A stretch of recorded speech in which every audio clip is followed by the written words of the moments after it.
Hey, what's going on, everybody? I'm coming on to bring a quick message for you all in regards to a dream that I had last night. And it's pretty interesting because the message that I did last night about freeing yourself, okay, going through the oppressor in order to receive their signature to get your sovereignty. I did a message about that last night, okay? And it's funny because I ended up going to sleep and I had a dream. It's a little lengthy, but I'm going to tell y'all about this because it's just showing me how much the powers that were are really trying to push up against the chosen. So I'm standing in a building. There's a melanated man that comes to me and he just starts having random conversation, okay? And he's telling me about this hill. It's like a mountain that a lot of people walk. They either walk up this hill or it was actually a street. It wasn't a hill, it was a street, but it was very steep like a mountain. And people either walk up this hill or they ride their bike up the hill, but it's for spiritual reasons. That's solely the reason why people do it, okay? I don't know where we was at, but I don't even know if it really exists. It probably does, but it's an actual street, okay? And so he was telling me that he was getting frustrated because he was trying to climb this hill, this street, and for him it was a spiritual reason why he was doing it, but he kept finding that people was trying to talk to him and distract him, and he kept saying, just I need to be able to focus. This is something I got to concentrate on, because if I allow myself to get distracted, I can bump into somebody and it'll completely push me back down the hill where I have to start all over again. So he was telling me about his frustration on trying to climb this steep street. And then he asked me what was my religious belief, and he said his was something that started with a Z. I can't even remember, but I started asking him questions like, okay, well, do you believe in this? Do you believe in that? Energy, yada, yada, yada. And so he had a lot of similarities, right? But he just had a specific name for it. So moving on, this is where it got really interesting. I looked out the window while he was talking to me, and across the street, there was a European man dressed in all black, okay? Now, this wasn't the typical all black everything type of day. I mean, he had on an outfit where you would have easily looked at him and said, his ass is a damn warlock, okay? He out here doing, but not only that, he was literally standing in front of the building doing this, like he was casting some sort of spell over the building and the people that was in the building. So I'm looking like, what the hell is going on around here? So I turned back around to direct my attention to the man, and I noticed before I turned around, I saw out of my peripheral that this European man was walking towards the building that we was in. So I said, okay, some shit about to go down. I knew it. So he came in through the door, but he shape-shifted. He went from being a European man dressed in all black to a European woman in a nurse's uniform. She had on a white and green nurse's uniform, okay? So I knew that she was not who she was trying to make everybody else in this building believe she was, but she came in and she stood right next to me. So I said, okay, something about to go down, and it got to do with me. So she told everybody that was in the building, she said, I want everybody to grab a partner and have a seat. Grab a partner and have a seat. So everybody paired up. Took like 2.5 seconds. Everybody paired up. The only one that was the odd person out was me, and I was standing next to her. So I looked at her, she looked at me and gave me this look like she knew that I knew that she was not who she said she was. She started directing everybody in the building to do this, to point at each other like this.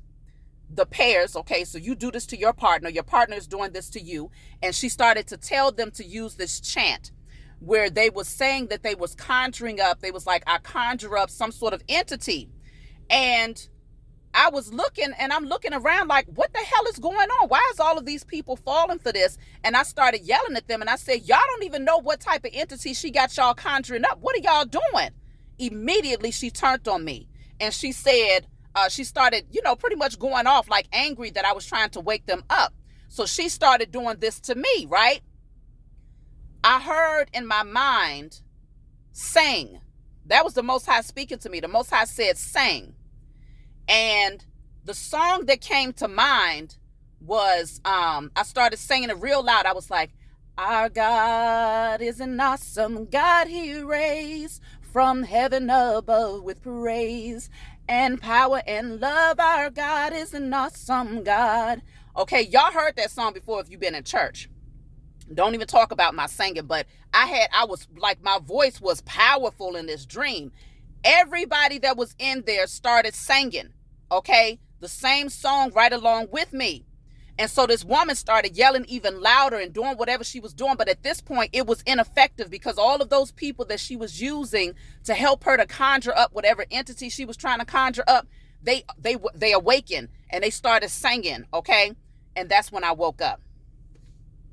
Now, I don't find it to be a coincidence that I had this dream right after doing that message about the sovereignty.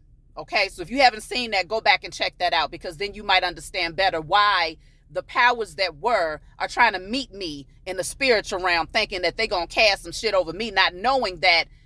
I think what the woman wanted me to do, though, what she wanted me to do was to go back at her. She wanted to see if I was going to cast a spell over her in return, and she wanted to have a battle of power. Okay, that's what she wanted to do.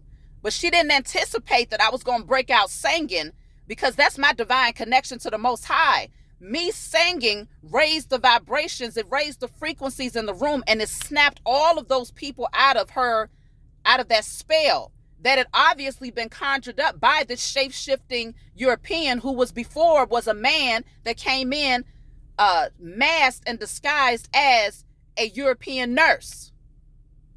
So I say this to say, there's a lot of shapeshifters out here. They'll make you believe that they are one thing, because her wearing the nursing uniform, that's how she gained the trust of the people. Automatically, they felt like she had good intentions, because it's like, well, she's a nurse, right? In society, most people think that if you're a nurse, then you must have good intentions.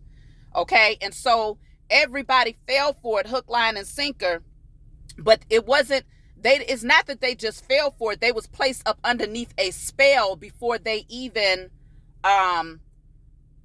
she even had them do this chant on her behalf. And what I realized looking back at the dream is that she needed the energy of multiple people in order to work up against me, who is a direct vessel of the Most High God. Her goal was to target me from the very beginning. The goal of that warlock, the man that shapeshifted into the woman, the goal was to target me from the very beginning. But they recognized, these entities, these beings, the powers that were, realized that the power that they have is so minimal in comparison to one chosen seed that they have to put up underneath their spell multiple people in order to conjure up these demons on their behalf. They need many, many pawns.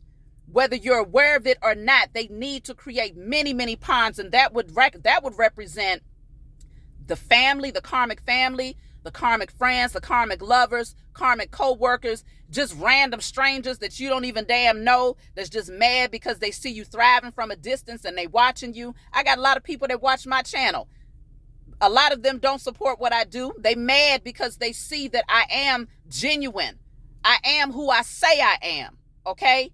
And so this is ruffling a lot of feathers. And me speaking on the sovereignty and how we don't need to continue to go to the oppressor to get their signature to free ourselves, and how we are to establish our sovereignty in the spiritual realm. And that's where it is. That's where your power lies. That message in and of itself was very disappointing, to say the least, to these beings. And so it was quite interesting that this shape-shifting being really thought that if they could conjure up enough souls to turn against me and to whatever they was trying to conjure up, this demon, this entity that she was using them as pawns to bring up, it was like, it just shows you how scary they really are and how little power they really have up against one chosen seed. Can you imagine what the heck they got to do up against all of us as we continue to awaken and rise into our divinity? We talking about, it wasn't, and I'm not even going to stand here and take the credit for the shift that took place in that room. Me having that divine connection to the Most High Mother and Father and recognize it, because the words in and of itself is powerful. Our God is an awesome God. He reigns from heaven above with praise and power and love. And that might not even be the right words, but that's what I said in the dream. Okay. And the thing is, I haven't heard that song or sang that song in years, because I've removed myself from many of the gospel songs, because a lot of them are God spells, especially if it's talking about giving yourself away and sacrificing yourself. Take my heart, take my life as a living sacrifice, and all of these things. So I recognize the power of words, especially when it's paired with music, the energy of music, okay, and emotion. But that song in particular, I heard sang, and that was the first thing that came to mind. And it broke all of those people up out of that spell, to where they started also projecting the same vibration and frequency with me, sending that energy up and pulling down that energy from the Most High Mother and Father, so that they could then stand in their power again and pretty much destroy whatever it is these beings was trying to create. So I say this to say, y'all, it's some angry people and beings out here, but they have no power. Remember to stand firm in your beliefs. Do not match the frequency. Do not match the energy. You ain't got to be out here casting no spells on nobody. That's not how we operate as the chosen seed. All we have to do is recognize the divine power that we have within us, because it is inherently and naturally given to us, okay? And that will make anybody stand down. Not only did it make her stand down, but it will awaken others. So we got some opposition against us, but it does not matter, because they lose. It keeps getting revealed over and over again that they have no power, but these people keep on pushing back. These beings keep on pushing back. I guess that's that angry beast that's dying, that's bucking, trying to sustain its position. But it's over with, okay? So I love you all. I just had to bring that message forward. If you all want a private reading, you can always email me. Please be sure to like and subscribe to my channel. And don't forget to go back and check out the other videos, so you can understand why this dream came and why they called themselves trying to attack one of the chosen seeds in another realm. They lose. We win. Talk to y'all next time.